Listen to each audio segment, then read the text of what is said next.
Witam w krótkim nagraniu o dronach. Ostatnio Rosja naruszyła obszar Polski około 20 dronami. Atak Rosjan był w nocy z 9 na 10 września 2025 roku.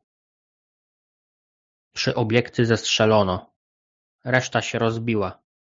Albo wylądowała gdzieś na polach. Ewentualnie może jakiś zawrócił. Znaleziono wraki dronów w 17 miejscach.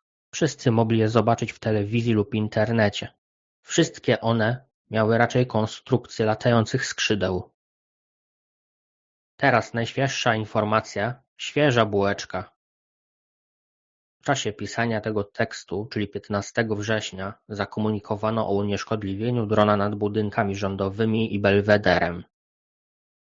W wiadomościach prasowych do tej informacji dodawano informacje o ataku dronów z 10 września.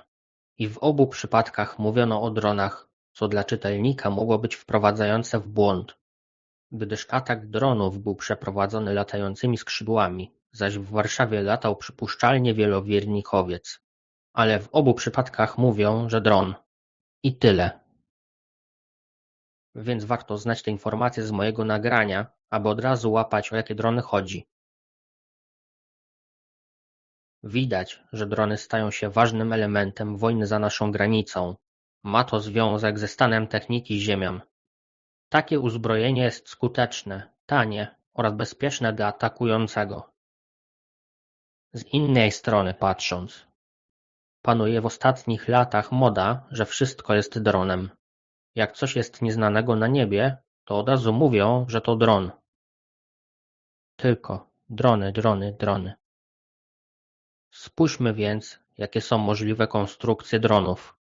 A przy okazji będzie widać, co może być dronem, a co nie. Wspomniane rosyjskie drony, które naruszyły nasze granice, miały konstrukcję skrzydła w postaci delty czy też trójkąta. To będzie pierwsza analizowana konstrukcja. Takie bezzałogowce nazywamy latającym skrzydłem.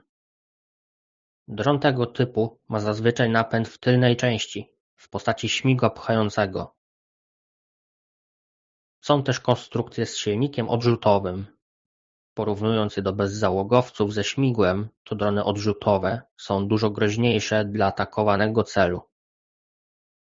Bezzałogowce typu latające skrzydło mają dobrą aerodynamikę, dużą prędkość i duży zasięg. Są one wykorzystywane do misji wojskowych i długodystansowych. Taką konstrukcję mają irańskie drony Szahed-136. Podobno wersja takiego bezzałogowca, zwana Gierań-2, była wśród tych znalezionych po wtargnięciu przez Rosjan dronami na teren Polski. Szahed-136 rozbija się o cel, powodując eksplozję głowicy. Może on przenosić ładunek o masie do 50 kg. Zasięg jego to 2500 km. Również bezzałogowiec typu Gerbera, określany jako dron Wabik, ma skrzydło w postaci trójkąta. Konstrukcja bezzałogowca Gerbera składa się ze sklejki i styropianu, czyli z tanich komponentów. Drony Gerbera są używane do przeciążania systemów obrony powietrznej, więc nie posiadają głowicy bojowej. Gerbera osiąga prędkość do 160 km na godzinę. Ma zasięg od 300 do 600 km. Potrafi wznosić się na wysokość do 3000 metrów. Podobno drony Gerbera były również wśród tych znalezionych ostatnio wraków. Kolejna konstrukcja bezzałogowych statków powietrznych to drony stałopłatowe. Takie bezzałogowce przypominają samolot. Mają skrzydła podobne do tych, co są w cywilnych samolotach. Przykładem takiego drona jest turecki Bayraktar TB2. Bezzałogowce tego typu mogą latać nawet do kilkunastu godzin, i to ze znaczną prędkością, oraz na dalekich dystansach. Ponadto mogą przenosić większe ciężary, ale wymagają dużej przestrzeni do startu i lądowania. Podobnie jak drony typu Delta nie są w stanie unosić się w jedynym miejscu. I podobnie jak latające skrzydła są dużo mniej zwrotne od bezzałogowców wielowiernikowych.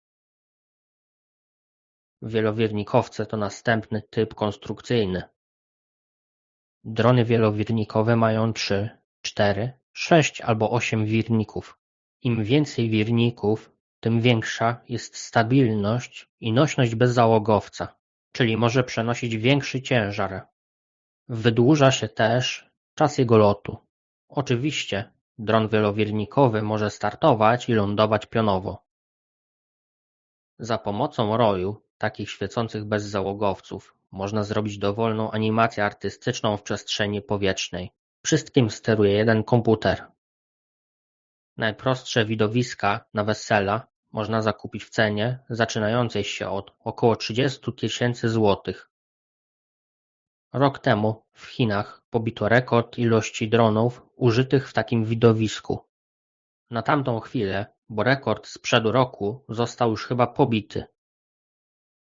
Natomiast wtedy ponad 10 000 bezzałogowców w synchronicznym tańcu formowało w powietrzu różnorodne obrazy.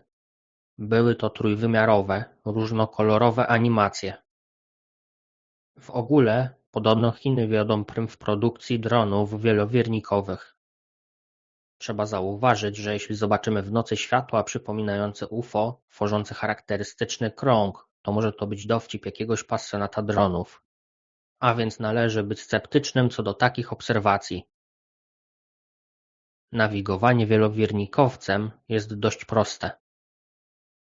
Dzięki wielu wirnikom drony te są bardzo stabilne, dlatego są używane w sytuacjach wymagających precyzji. Powszechnym jest używanie ich w telewizji czy w filmach dokumentalnych, gdyż mogą wisieć w powietrzu stabilnie i nadawać obraz z góry. Jednocześnie są bardzo zwrotne. Mogą łatwo manewrować w różnych kierunkach, również w terenie zabudowanym. Telewizja Republika używa swojego drona w każdym ważnym wydarzeniu w zasadzie codziennie.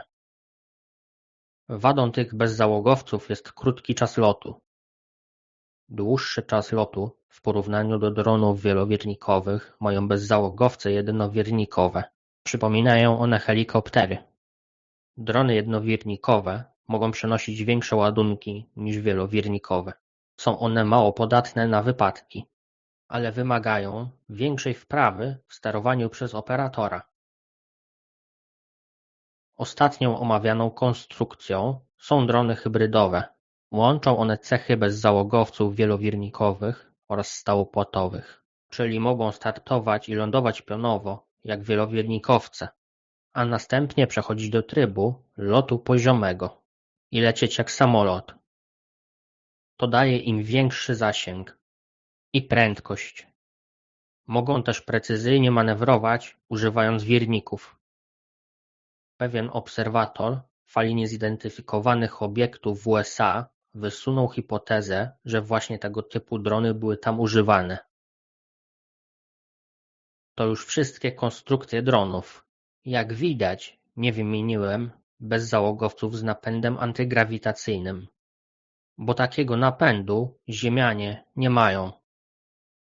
Więc jeśli zobaczycie na niebie coś, co porusza się inaczej niż to wynika z konstrukcji wymienionych przeze mnie bezzałogowców, to na pewno nie będzie to dron.